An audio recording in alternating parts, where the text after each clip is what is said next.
Assalamualaikum warahmatullahi wabarakatuh. Apa kabar anak-anakku semuanya? Saya berharap kalian masih dalam keadaan sehat walafiat dan dalam lindungan Allah Subhanahu wa ta'ala dimanapun kalian berada.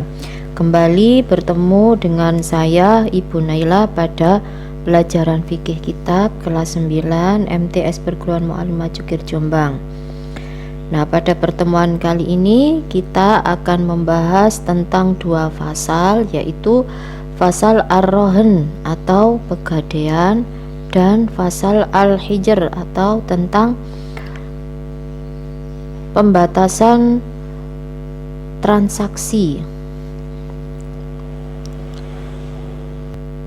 Nah, sebelum kita memulai pelajaran, marilah kita berdoa terlebih dahulu supaya apa yang kita pelajari nanti diberikan kemudahan oleh Allah dalam memahaminya dan dapat mengamalkan dengan sebaik-baiknya.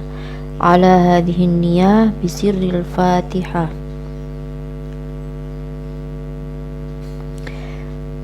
Baiklah anak-anakku semuanya, silahkan mengikuti materinya dengan sebaik-baiknya.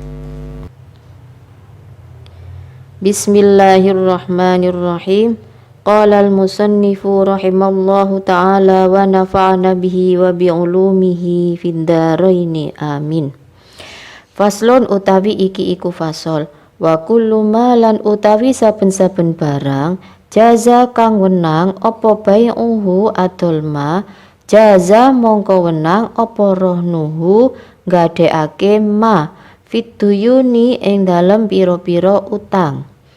Idza staqarra nalikane wis tetep apa subutuha tetepe atuyun fi zimmati ing dalem tanggungane. Walir rohini lan iku kaduwe wong kang gadekake arruju utawi njabel fihi ing dalem barang malam yaqbid selagine durung nampa sapa al-murtahin hu ing ma.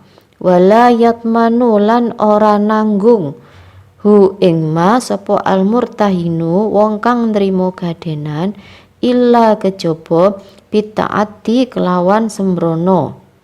Wa idza qabada lan nalikane wis nrimo sapa al-murtahin ba'dul haqqi ing sebagiane hae lam yakhruj mongko ora metu apa syai'un suwiji-wiji minar rohni saking barang kang den gadekake hatta yuqda sehingga den lunasi apa jami'uhu sekabehane hak.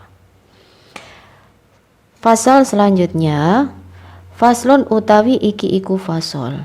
Wal hijru lan utawi hijr iku ala sittatin ing atase 6. Rupane as-sobiyi bocah cilik, wal majnuni lan wong edan, wasafihi lan wong kang bodho, al mubadziri kang mubadziraken limalihi maring bondone safih, wal muflisi lan wong kang bangkrut, alladzi kang irtakabat wis numpuk-numpuk hu ing muflis apa aduyunu pira-pira utangi.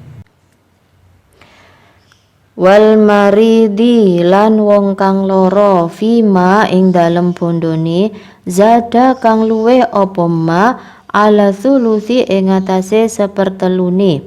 Wal abdi lan budak alladzi kang lam yu'dzan ora den izini sapa budak lahu maring tasarruf fit tijarati ing dalem berdagang. Wa tasarrufus sabi lan utawi tasarrufe bocah cilik, wal majnuni lan wong kang edan, wasafihi lan wong kang bodho iku ghairu sahihin ora sah. Wa tasarruful muflisi lan tasarrufe wong kang bangkrut iku yasihu sah apa tasarruful muflis fi zimmatihi ing dalem tanggungane muflis. Tuna a'yani malihi saliyane pira-pira kahanane bondone muflis. Wa tasarruful maridi lan utawi tasarrufe wong kang loro fima ing dalem bondone zata kang luwih apa ma ala sulusi ing atase sepertelu iku mauqufun den endek ala ijazatil warasati ing atase izine para ahli waris min ba'dihi saking sakwise matine marid. Wa tasarruful abdi lan utawi tasarrufe budak yakunu ana apa tasarruf iku fi zimmatihi ing dalam tanggungane budak. Yutba'u iku yutba'u den nunutake sapa bihi kelawan budak idza utika nalikane dan merdekaake sapa budak. Anak-anakku semuanya, Islam merupakan agama yang kafah, yaitu lengkap dan sempurna, di mana telah meletakkan kaidah-kaidah dasar dan aturan dalam semua sisi kehidupan manusia, baik dalam ibadah dan juga muamalah, hubungan antar makhluk. Setiap orang mesti butuh berinteraksi dengan lainnya untuk saling menutupi kebutuhan dan saling tolong-menolong di antara mereka. Karena itulah, sangat perlu sekali kita mengetahui aturan Islam dalam seluruh sisi kehidupan kita sehari-hari. Di antaranya yang bersifat interaksi sosial dengan sesama manusia, khususnya berkenaan dengan berpindahnya harta dari satu tangan ke tangan yang lainnya. Hutang piutang terkadang tidak dapat dihindari, padahal banyak bermunculan fenomena ketidakpercayaan di antara manusia, khususnya di zaman sekarang ini. Hingga orang terdesak untuk meminta jaminan benda atau barang berharga dalam meminjamkan hartanya. Dan tidak dapat dipungkiri realita yang ada, suburnya usaha-usaha pergadaian baik dikelola pemerintah atau swasta menjadi bukti terjadinya gadai-menggadai ini. Dan ironisnya banyak kaum muslimin yang belum mengenal aturan indah dan adil di dalam Islam mengenai hal ini. Padahal perkara ini bukanlah perkara baru dalam kehidupan mereka.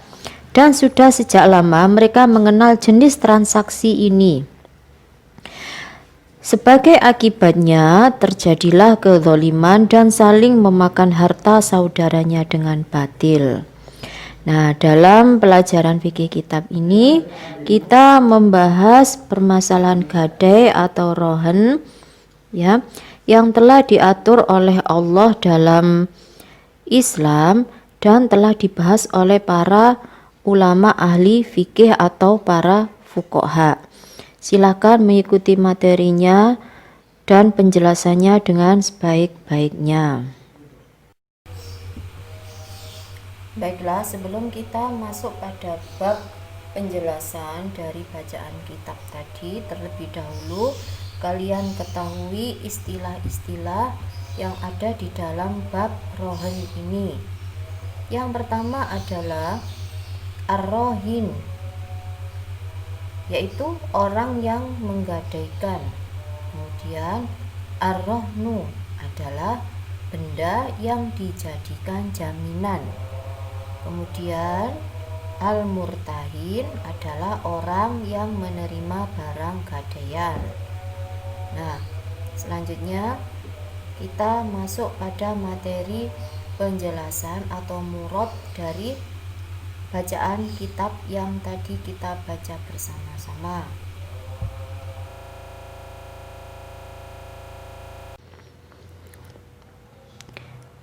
Pasal ini menerangkan tentang pegadaian. Nah, semua barang yang diperbolehkan untuk diperjualbelikan, maka diperbolehkan pula dijadikan jaminan dalam beberapa hutang jika telah ditetapkan wujud dari hutang-hutang tersebut dalam tanggungannya.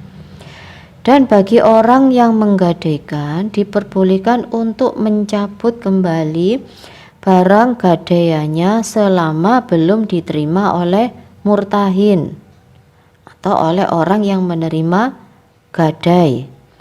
Dan murtahin tidak bertanggung jawab atas kerusakan barang kecuali jika dia lalai. Dan jika sebagian dari haknya sudah diterima oleh murtahin, maka barang yang digadaikan belum boleh dikeluarkan sampai benar-benar telah terlunasi semua hak-haknya murtahin. Nah, selanjutnya pasal menerangkan tentang pembatasan dalam bertransaksi. Nah, ada beberapa orang yang dibatasi transaksinya. Ada 6 orang, yaitu anak kecil, orang gila, kemudian orang yang bodoh atau orang yang tidak mengerti memanage hartanya. Nah, orang yang tidak mengerti memanage hartanya sedangkan dia memiliki harta yang banyak, maka dia akan menghambur-hamburkan hartanya dan tidak mentasarufkan atau mentransaksikan di tempat yang semestinya. Kemudian orang yang muflis atau orang yang bangkrut sehingga bertumpuk-tumpuk hutangnya. Yang kelima adalah orang yang sakit dengan hartanya yang akan ditransaksikan lebih dari 1/3 hartanya. Kemudian yang keenam adalah budak yang tidak mendapatkan izin dari tuannya untuk berdagang. Nah, penjelasan dari 6 orang yang terhalang melakukan transaksi sebagai berikut. Adapun tasarrufnya anak kecil, orang gila, maupun orang yang bodoh itu tidak sah. Maka yang bertanggung jawab mewakili dalam hal ini adalah walinya. Kemudian tasarrufnya orang yang muflis atau orang yang bangkrut itu sah jika masih dalam tanggungannya. Artinya ketika orang muflis tersebut masih menanggung suatu transaksi jual beli, misalnya akad salam atau berpesan dan lain sebagainya, maka harus diselesaikan dan itu sah. Ya, hal ini dikecualikan jika orang muflis tersebut melakukan transaksi dengan harta benda pribadinya. Kemudian tasarrufnya orang yang sakit yang sudah mengkhawatirkan atau sudah kritis terhadap harta bendanya, ya, yang melebihi dari 1/3. Nah, maka transaksinya atau tasarrufnya tergantung pada izin dari para ahli waris, karena untuk menjaga hak-hak para ahli waris tersebut setelah orang yang sakit tersebut meninggal.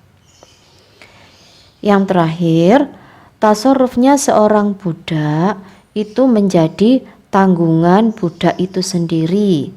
Yang dimaksud di sini nantinya dia akan mempertanggungjawabkan dan harus mempertanggungjawabkannya ketika dia sudah merdeka, apabila budak tersebut memang tidak diizinkan untuk berdagang oleh tuannya, karena sah dan tidaknya transaksi jual beli seorang budak itu tergantung dari izin tuannya.